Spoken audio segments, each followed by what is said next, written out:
course, we stand accused of the same. And frankly, I think the voter is too smart. The voter knows that religion is a key part of our politics. There is no voter who doesn't understand that, and all parties play their politics in different ways. So we cannot separate the politics from the Ram Janmabhoomi movement. It is the movement on the back of which, when I was not even a reporter yet, the BJP went from 8 to 89 seats.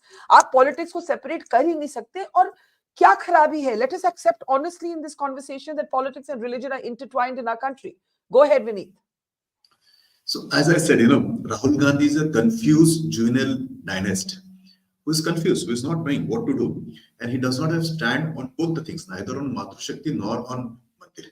Now, if you see Bharatiya Janata Party, it is clear on both the things. What does Modi do for Matu Shakti? So he has given the more than 10 crore plus gas connections. He has given more than 10 crore toilets. He has given LEDs. He has provided for Ujjwala Yojana. So that gives respect, pride, and also some kind of relief to the Matu Shakti, the weaker section, the section which was always overlooked by Congress. On the other side, Bharatiya Janata Party, when it was Bharatiya Janata Party and also before that when it was Janasangh, was clear on the Mandir issue.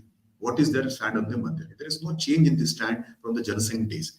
But whereas Congress flip-flop, sometimes they say Mandir is not necessary, sometimes they say they have opened the door, rightly said by Rashid Bhai, stand to clear karna padega. So Mandir and Matu Shakti both are against Congress. And on the third part, I think Rahul Gandhi should have respected the law in Assam. When they have been asked to change the route, they should have done that by breaking the barricades and seeing this, what is going on there. He looks like a local thug. It does not suit the stature of a person whose father was Prime Minister of this country, whose grandmother was Prime Minister of the country, whose great-grandfather was Prime Minister of the country. He thinks that becoming a senior leader in Congress is his entitlement. He will not work for that. He would just grab that because he is a dynast. So I think his people around him should advise him in a better context. And taking these advisors like Yogendra Yadav, it makes life easier for Bharatiya Janata Party.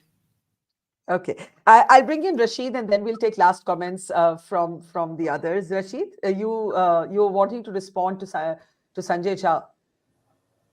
Barka, on a limited point on that, you see, the Congress is not owning up even the economic reforms that it initiated. It should be given, it should have got the full credit. It is against, private media houses, it is against private enterprise, it is targeting industrial houses without, having much of the, say, in the sense that they are not listening to their own cadre. Job of a political party is to come up with formulations that find some kind of traction among voters. I'm not sure. I have not seen Barka for a long period that the Congress held a, AICC session on Ayodhya. And here people, what their own cadre thinks. They may come up with a better solution even now, how to address this thing. It is always imposed by few people, and the few people keep changing. As we see today, the other day I saw on television, there was something on Congress party program, and I saw Sudhendra Kulkarni and Yogendra Yadav, are talking about, what should Congress be doing. So I have nothing against these individuals, these worthies, but point is that they don't represent Congress in a traditional sense. And this is what, but Rahul Gandhi is not at all, concerned about it. And that is where I see that Mr. Kharge, he is very senior and he has a lot of experience. Even he's not been brought in picture to, have his views, because if he speaks, perhaps that will be better than what Mr. Yogendra Yadav is saying. It is nothing personal. It is just Congress party is going like, the old time that Dadabhai Nauroji had said about the British, that, it's the un-British way of, governing, managing India. Similarly, Congress is not running as per its own ideology. Its own history and its own ethos. Okay. And that is unfortunate. Very quickly, Sanjay, and then I'll give the last word to Sandeep. Last comments. By the way, Himanta Biswa, I didn't read the last line of his tweet, which just pointed out to me. If we can bring that up. Kanun ke haath lambe hote hain, aap tak pahunchenge. So we are actually seeing the Assam Chief Minister accusing Mr. Gandhi not just of instigating the Jawans of the Assam police, but if read one way, the question will arise, could Mr. Gandhi be arrested in Assam? I don't think it will go that far, but I've often been wrong. Who knows? Nothing is impossible in politics. Sanjay Jha, your last thoughts? Yeah. Barka, I always, tend to have my own independent thought. My personal belief is that, the euphoria that one has been witnessing, the BJP's attempt to try and actually politicize what ought to have been a very sacred, a very pious event into a political project might actually even boomerang.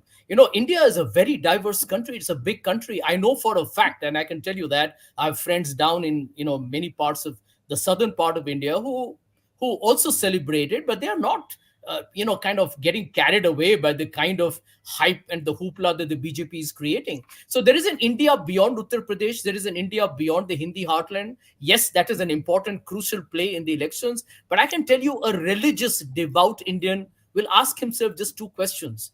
Why did the Shankaracharya say that the Sanatan Dharma is actually not being followed? The Shastras का उल्लंघन हो रहा है, वो तो हमारे शंकराचार्य ने कहा है. और दूसरी बात, कल के उत्सव के माहौल में जब हमारे प्रधानमंत्री राम लल्ला से भी ज्यादा बड़े हो गए हैं, तो मैं समझता हूं कि किसी को, हर लोग को बहुत चिंता होगा कि भैया धर्म अच्छी बात है, मजहब अच्छी बात है, लेकिन उसके साथ सियासत करना, उसके साथ एक तरीके से राजनीति करना, क्या वो उचित है? विनीत जी, मैं संदीप जी को आखिरी कमेंट देना चाह रही थी, लेकिन आपको 20 सेकंड का इंटरजेक्शन दे रही हूँ, बताइए. See, Sanjay, don't try to create this south and the north divide. Rather, I'm after not creating any yesterday's, divide. Hello, I didn't make anything divisive there. I just told you that India is a diverse country. Northeast will think different. South will think different. Jammu Kashmir will think different. Punjab will think different. In Maharashtra, it is a very different ballgame. That's all I'm saying. Okay, Thank okay. Vinit ji, last thoughts. Vinit ji. yeah.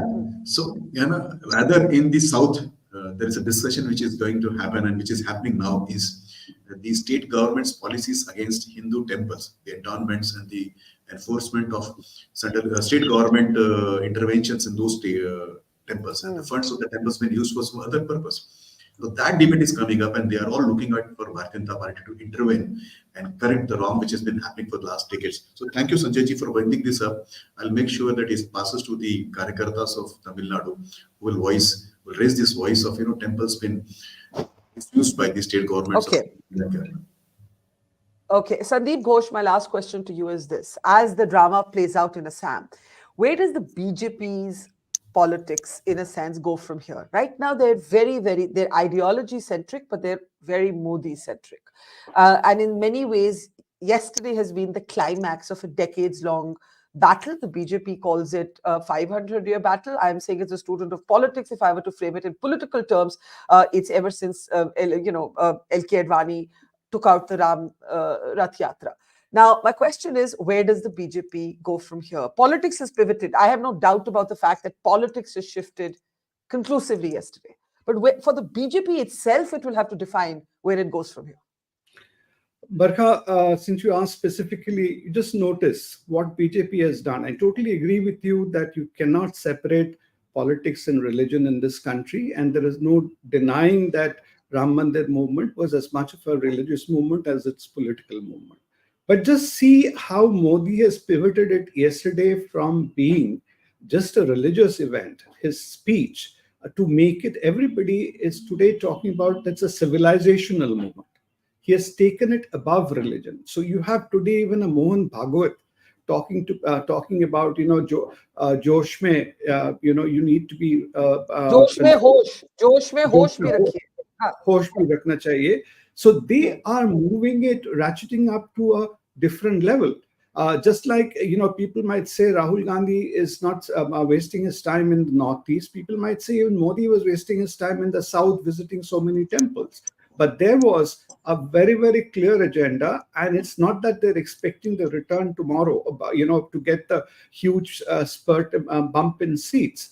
And while that is happening, what the Carter and other people are doing, they're keeping the opposition engaged in this kind of, fisticuffs. So here is Rahul Gandhi, there in Tamil Nadu, because of the banning of those telecasts. So these are the pockets they are creating. And while Modi is being lifted to a different level and stature, these people are being diminished. So if Sanjay says, yesterday Modi became bigger than Shankaracharya, today by doing this, they make Himanta Biswa Sarma also bigger than probably Modi in the eyes of Assamese people. So there is a huge contradiction. And one last point, Barkha, I wanted to make about the politics or the business of this whole yatra. Congress's inconsistency. They say they're strapped of funds. They want, crowdsourcing of funds. Do you think these yatras happen free of cost? How much money is spent behind them, and who pays for that money? Is the local units, the politicians, everybody mobilizes funds. Now you're making them pay that today, and tomorrow you will ask those people to go and fight elections. Isn't there a contradiction in that? You're frittering away energy and resources where, if assume he wins all the seats in Manipur 2, Mizoram 2, Meghalaya 2, 6 seats you get for creating this kind of